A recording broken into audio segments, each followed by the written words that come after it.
रघुकुल रीत सदा चली आई, ज्या न जाये पर वचन न जाये. एकेका वचनासाठी एकेका तत्वासाठी स्वतःच्या जीवनाचा त्याग करणारे चरित्र राम राज्यात होते.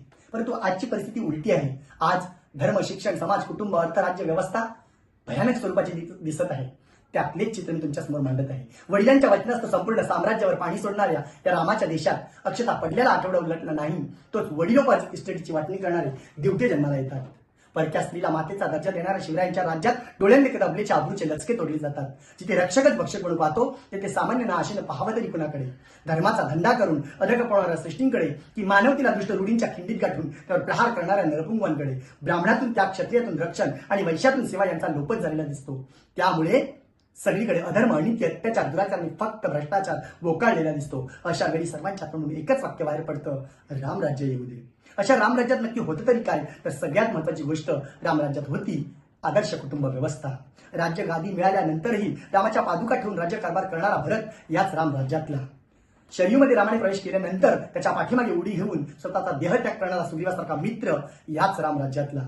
वनवासाची शिक्षा रामाला होती, परंतु पत्नी न सांगता न बोलावताही जाते सोबतीला अशी पत्नी रामराज्यात आपल्याला दिसते. पुत्राचा वियोग झाल्यानंतर मरण येणार हे माहीत असताना देखील तत्वांसाठी जगणारा परमपिता दशरथ याच रामराज्यातला. दशरथ म्हणत होता की रामा, तू माझे काही ऐकू नको. मी आता वृद्ध झालोय, माझी बुद्धी सुद्धा म्हातारी झाली, त्यामुळे माझे निर्णय चुकीचे आहेत. तेव्हा राम तेवढ्याच नम्रतेने उत्तर देतो, बाबा तुम्ही तत्वनिष्ठ, मग मी तत्वभ्रष्ट का? अशी आदर्श कुटुंब व्यवस्था फक्त रामराज्यातच होती.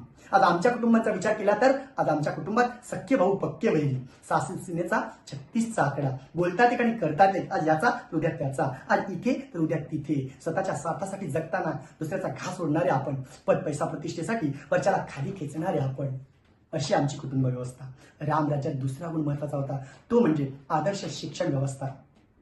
रामराज्यातले शिक्षक कधीच लाचार, निस्तेज किंवा गुलाम नव्हते. वसिष्ठांनी पैशासाठी, हव्यासासाठी कधीच राजाश्रय स्वीकारला नाही. त्यांच्या रक्तातच निष्कारेण वेदांग अभ्यासा हा गुण रुजला होता.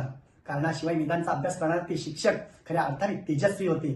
त्यामुळेच रामासारखा सर्वगुण संपन्न विद्यार्थी त्यांनी घडवला. पण आज आमच्या शिक्षण व्यवस्थेचे स्वरूप काय आहे? आमचे शिक्षण फक्त पोटार्थी बनले आहे. आमचा विद्यार्थी शिक्षण घेऊन सुशिक्षित होतो, परंतु तो सुसंस्कारी अजिबात नाही. या शिक्षणातून जीव घेण्याची स्पर्धा निर्माण होते. त्यामुळे यशासाठी मग कोणताही मार्ग तो स्वीकारतो, वाटेल ते करायला तो तयार असतो. आणि अशा पद्धतीने हे विद्यार्थी खरं तर समस्येने ग्रासलेले आहेत. मग आमची शिक्षणाची जी पद्धती आहे तो खरा विद्यार्थी घडवतच नाही. म्हणून कुठंतरी रामराज्यातील शिक्षण पद्धतीचा आम्हाला वापर करावा लागेल. रामराज्यात तिसरा गुण होता, तो म्हणजे आदर्श अर्थव्यवस्था. रामराज्यात एखाद्या वेळी पैसा जर जमा झाला तर तो किती, कुठे व कसा वापरावा याचं विनियोग शास्त्र होतं.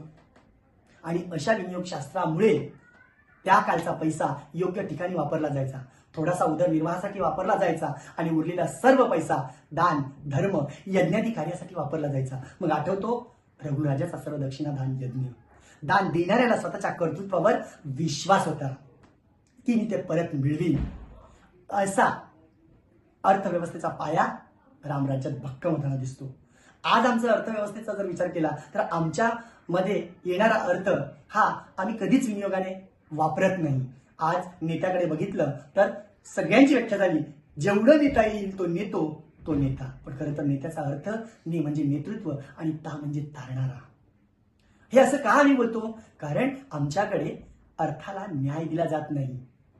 मग अशी अर्थव्यवस्था खरोखर मानव्य उभी करील काय? नाही. अशा पद्धतीने रामराज्यातला पाचवा गुण मी सांगेन की रामराज्यात होती आदर्श राज्य व्यवस्था. राजाने जरी चूक केली तरी त्याला शिक्षा करण्याची अष्टऋषी मंडळाकडे ताकद होती.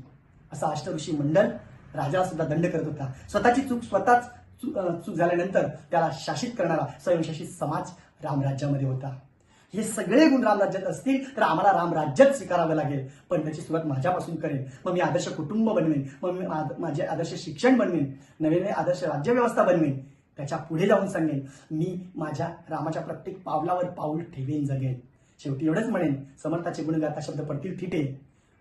रामाचा राजासारखा राजा अन्य नाही कुठे, रामाचे रामराज्य इतरत्र नाही कुठे.